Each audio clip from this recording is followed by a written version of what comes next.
آج کون سے شیعہ دنیا میں مکتب کو سرخرو کر رہے ہیں؟ میں شیعہ جب بولتا ہوں تو برائے نام بولتا ہوں،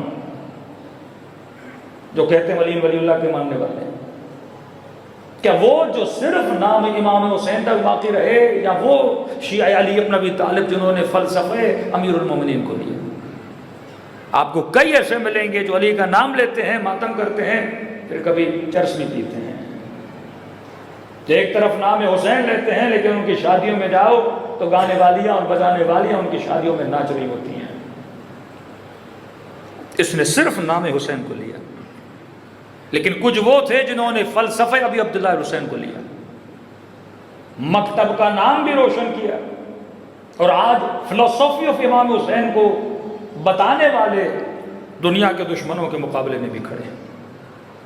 وہ حزب اللہ لبنان کا شیعہ ہو، وہ عراق کا شیعہ ہو، وہ ایران کا شیعہ ہو، وہ یمن کا شیعہ ہو، انہوں نے صرف نام امام حسین نہیں لیا، انہوں نے فلسفہ ابی عبداللہ حسین کو بھی لیا کہ کربلا ایثار کا نام ہے، کربلا قربانی کا نام ہے۔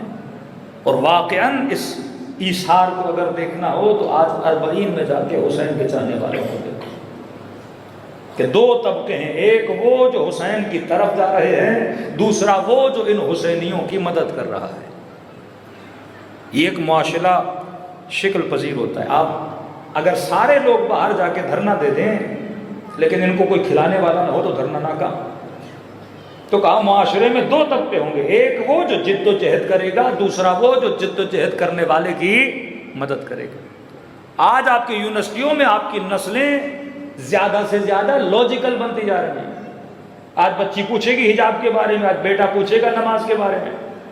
میں کل ہی کسی فیمنسٹ عورت کا ایک بیان سن رہا تھا، کہہ رہی جن ملاؤں نے نسلوں کو تباہ و برباد کر دیا۔ اب دیکھو اس کے سامنے جو دین ہے وہ اسی دین کو ڈسکس کرے گی، اور واقعاً جو دین ہم نے اپنی نسلوں کے سامنے رکھا، جب ہم کہتا ہوں میں معنی اسلام اور امت اسلام کی بات کر رہا ہوں، آج مولویوں نے کون سا دین دیا لوگوں کو کہ چندہ برائے مسجد، تراویح پہ رش، رمضان کے مہینے میں گریا، اللہ کا نام۔ لیکن سوال یہ ہے کہ ہم سوسائٹی کو کتنا بنا سکے کہ امام حسین نے ایک فکر دی کہ عالم کی ڈیوٹی کیا ہے، اور ایک فکر یزید نے بنائی کہ مولوی کی ڈیوٹی کیا ہے۔ اس نے فکر دی کہ مولوی کی ڈیوٹی یہ ہے وہ حاکموں کو بچائے گا، امام حسین کی فکر تھی کہ عالم کی ڈیوٹی یہ ہے وہ حاکموں کو سمجھائے گا۔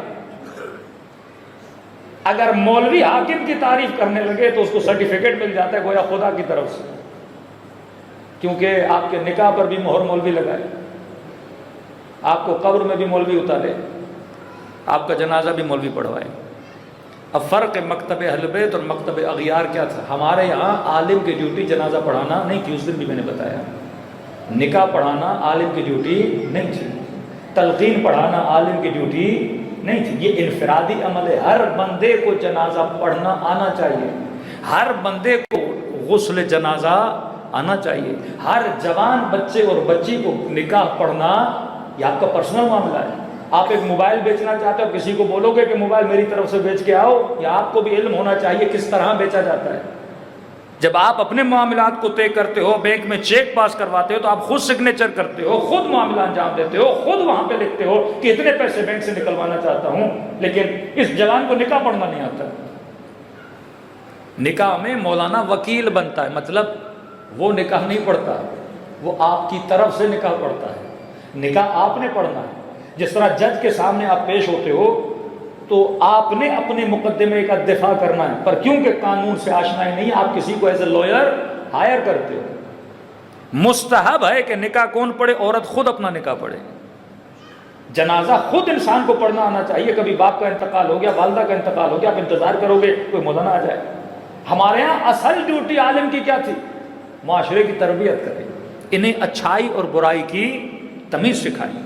جب معاشرے کو اچھائی برائی کا پتہ نہیں ہوگا یہ معاشرہ تباہ اور برباد ہو جائے گا۔